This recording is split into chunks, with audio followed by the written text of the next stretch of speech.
Meus amigos, muito boa tarde a todos vocês, saudações rubro-negras a todos. Primeiramente, eu inicio esse vídeo dizendo que não sou anti ninguém. Eu não sou anti Landim, eu não sou anti BAP, eu não sou anti Marcos Braz, eu não sou anti Rogério Ceni, eu não sou anti Domi, eu sou Clube de Regatas do Flamengo e como torcedor tenho todo o direito de me postar como indignado em função de duas eliminações vexatórias e de uma participação no Campeonato Brasileiro pífia. É verdade, nós temos condições ainda de vencê-lo, temos que secar bastante o São Paulo, algo que é completamente diferente da nossa posição do ano passado, quando na verdade nos secavam, agora nós temos que secar os adversários. Ontem, inclusive, é uma frustração incrível, não diria nem frustração, mas nós sempre temos realmente a esperança de que o Faísca, de que o Botafogo pudesse endurecer o jogo logo no início, 2-0, e eu participei isso a vocês na live de ontem, a minha indignação, a minha prostração com relação ao que o Flamengo apresenta aos torcedores na atual conjuntura. Portanto, eu não sou anti ninguém, mas vamos aos fatos.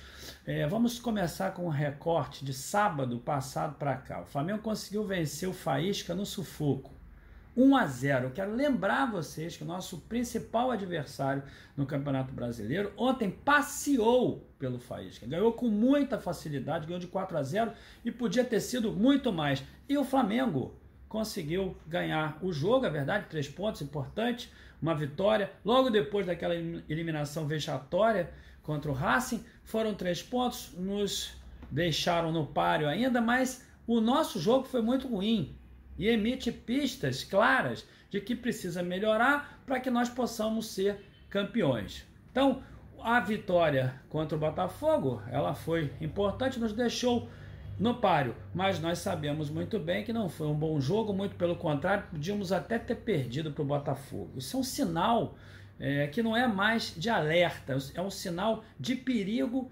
iminente. Logo depois, aquela entrevista horrorosa do Rogério Ceni que nos solapa a esperança que temos de conquistar qualquer coisa com ele no comando. Ele diz que a zaga não está pronta, ele fala que o Ramon não está pronto, e isso significa tão somente que nós vamos ter que continuar a aturarmos alguns jogadores que, numa análise bastante superficial dos dados estatísticos dos mesmos, comprometem substantivamente a qualidade do time dentro de campo.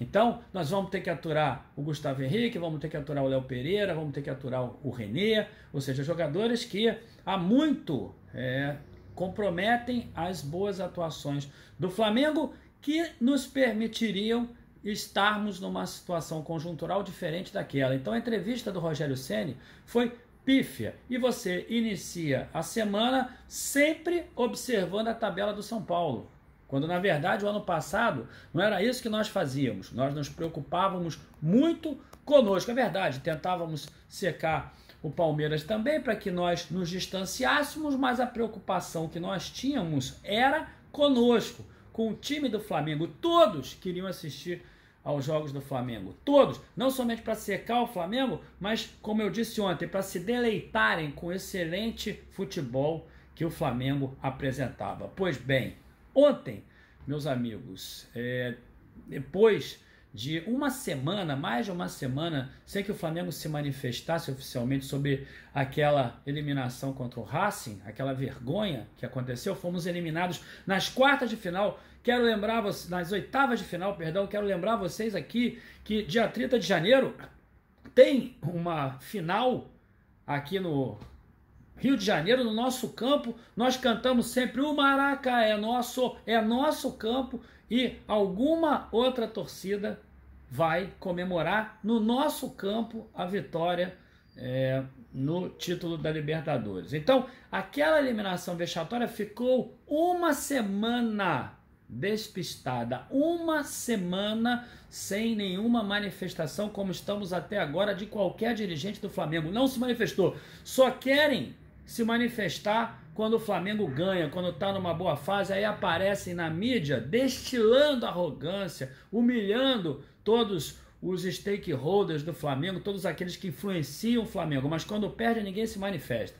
Até que ontem o Felipe Luiz resolve ser escalado, ou resolveram escalar o Felipe Luiz para passar um pano, para esfregar muita sujeira. Foi aquilo que ele fez ontem naquela entrevista, não falando óbvio, falando que a saída do Mister foi traumática, realmente foi, mas em momento algum falou do Domi, das escolhas erradas, em momento algum falou da eliminação ruim que nós tivemos na semana anterior, e ainda quis justificar o churrasco.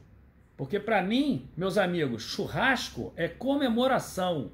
Para mim, confraternização é quando você foi então congratulado com uma destinação de foco, de concentração, e no caso do Flamengo, por algum título, por algum passo importante. Que passo importante que nós demos na última semana? Fomos desclassificados e ganhamos do Faísca de maneira pífia, torcendo para acabar o jogo, rezando para acabar o jogo, como tem sido praxe em toda a comissão técnica do Flamengo, que reza sempre para poder acabar o jogo. Como se não bastasse, ontem o Landim anunciou que vai se mudar para o Ninho Urubu. Vocês só podem estar brincando em acreditar num factoide como esse. Ele não precisa morar lá no Ninho do Urubu, aliás, isso virou moda. E alguns torcedores do Flamengo elogiam isso, virou moda, porque, entendo assim, o Domi disse que ia morar lá, todo mundo, ele é muito trabalhador, ele é espetacular, olhem, ele está se dedicando muito, está despendendo toda a sua energia para poder melhorar, o Domi realmente está concentrado, veio aqui, não foi para passeio, para trabalhar, isso porque ele falou que ia morar lá, e nós vimos o resultado que deu. Depois foi o Rogério Ceni, outro também, que disse que mora lá, que quer morar lá, porque quer trabalhar, porque quer se concentrar, quer destinar toda a sua energia para a melhoria do Flamengo, e nós estamos vendo o que está acontecendo também, como se não bastasse. Ontem o Landim também diz que vai morar lá. Eu quero dizer uma coisa para vocês, meus amigos, com toda a experiência que eu tenho no mercado acionário, depois de ter estudado tantos fundamentos, a vida inteira, até hoje, estudando os fundamentos das grandes corporações, eu nunca vi na minha vida uma empresa que tivesse apresentado um resultado ruim, como ação corretiva, o presidente da mesma vai morar lá na sede da organização. Pelo amor de Deus, isso é um factoide, porque ele sabe muito bem o que ele tem que fazer, meus amigos, para poder botar o Flamengo no trilho do desenvolvimento. Fernando, você está nervoso, você está indignado? Muito! Eu estou muito indignado. Realmente estou muito nervoso, porque nós temos o melhor elenco da América do Sul e nós fomos eliminados em 2 competições e estamos a 8 pontos do São Paulo. Que, aliás, não são 8, são 9 pontos, porque o Flamengo perde em todos os quesitos de desempate. E o Flamengo precisa torcer para que o São Paulo, que está tendo uma campanha razoável, em viés de alta, perca, para que nós façamos a nossa parte. Ainda tem essa, desde que nós façamos a nossa parte, para nós podermos chegar lá. Então, o Landim sabe muito bem o que ele tem que fazer. E essa história de abandonar a casa dele para ir morar lá no Ninho do Urubu, significa indiretamente que o Marcos Braz, claro, está enfraquecido lá no clube, precisa realmente estar enfraquecido, porque ele é o responsável direto. O responsável direto é o Landim. Mas a autonomia que foi concedida ao Marcos Braz resultou nisso aí. Ou seja, enquanto ele estava lá preocupado com a campanha dele para vereador, o Flamengo estava perdendo, estava sendo eliminado.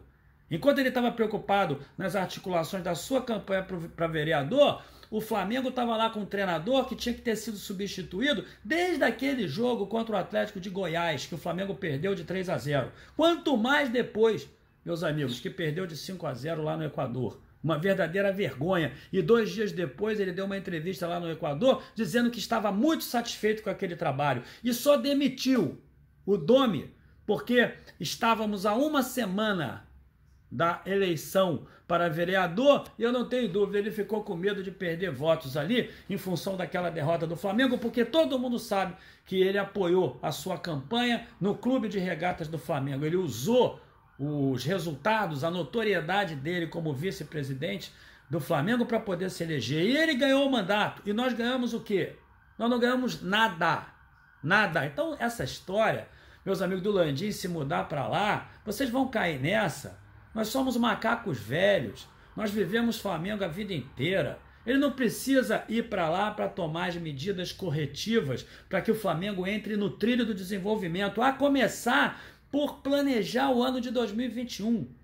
Porque se esse Campeonato Brasileiro vier, vai vir por muita sorte e por mérito individual e não coletivo. E se isso é verdade, ele desde já precisa, meus amigos, estabelecer um planejamento estratégico que tenha que ser liderado por um treinador que tenha recheio, que tenha estofo. E não é o caso do Rogério Ceni. O Rogério Ceni está muito distante das pretensões de um time que quer ser campeão brasileiro, da Libertadores, campeão da Copa do Brasil, ou seja, um time que quer ser vencedor, que tem um projeto de desenvolvimento grandioso e que resulte em títulos. Então ele não precisa ir para lá, não precisa engambelar a torcida do Flamengo. Oh, agora o Landim está trabalhando, agora as coisas vão funcionar, agora vai ter cobrança. E o churrasco? Digam para mim, ele vai para lá para quê? Ele vai para lá para cobrar ou vai para lá para participar dos churrascos que são feitos em comemorações a resultados pífios contra o Faísca, resultados pífios contra o Racing e outros tantos resultados? E as noitadas dos jogadores? Ou seja, tudo aquilo ali é uma grande festa e que tem realmente um culpado direto, que é o Marcos Braz, que se desfocou. O Landim precisa ir para lá para poder corrigir isso? Não, o que ele tem que fazer urgentemente, como eu falei, é reunir a cúpula do Flamengo, aliás, realizar um planejamento estratégico participativo. Chamar os sócios, chamar os conselheiros para poder conceber esse plano estratégico, deixando de ser arrogante. A primeira ação é admitir que errou bastante, algo que eles nunca fazem. Eles nunca erram na concepção deles. E eu desconfio muito disso, porque se uma pessoa erra flagrantemente, não admite o erro, meus amigos, não existe opção de melhoria. Portanto, eu quero deixar bem claro aqui para vocês, eu não sou anti ninguém, eu sou Clube de Regatas do Flamengo, eu não tenho nenhuma pretensão política como está andando aí a quatro cantos falando. Se eu sou uma voz dissonante da maioria, eu vou continuar assim, porque eu quero é resultado. E o Flamengo tinha condições de participar, essa alegria novamente para a torcida, porque o ano passado eles foram discretos. E quando foram campeões, foram à mídia, destilar arrogância, jactância, particularidades, querendo tomar o lugar no pódio daqueles que realmente venceram. Sabe quem? A comissão técnica do Mister. Então, Landim, não vem com essa história de vou morar lá e o Flamengo vai melhorar, porque isso você pode fazer da tua cadeira, companheiro. A começar por isso que eu falei, um planejamento estratégico, elegendo desde já um treinador, entrando em contato com ele, e não de maneira precipitada, afobada, como foi o caso da contratação tanto do Domi como do Rogério Ceni para treinador do Flamengo. E os resultados estão aí. Meus amigos, hoje não vou fazer live, sexta é dia de descanso no canal, até sábado, 14 horas, live tradicional do canal Fernando Gil RN. Portanto, quero deixar aqui bem claro para vocês uma proposta de reflexão. Aquele que se indigna é aquele que fabrica a crise. Eu que estou indignado, estou errado. O Flamengo está ganhando tudo? Não, o Flamengo não está ganhando tudo. O Flamengo perdeu em função dos erros que eu venho apontando desde o início do ano e que lamentavelmente se materializaram, porque eu não queria estar falando isso aqui para vocês não. Saudações rubro-negras a todos vocês.